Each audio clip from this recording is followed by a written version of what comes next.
So I finally took the plunge and bought an air fryer off of Amazon. I did quite a bit of research and this one had great reviews, but I was especially interested in the large capacity drawer so I can actually do fairly big recipes when I'm cooking for my clients.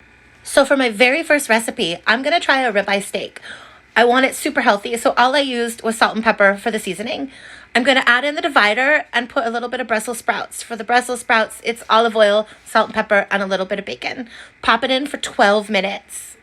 At the halfway point, I added a bit of herbed butter and stirred the Brussels sprouts. Don't forget to flip the steak. Let the steak rest for about 5 or 6 minutes. After you're done, slice and enjoy. The steak was cooked to a perfect medium rare. It was so good. I'm so excited for this air fryer and I can't wait to use more recipes. Again, this is the Weiss Air Fryer from Amazon. It's fast, easy, and it's going to make a great accessory to your holiday cooking. Thanks!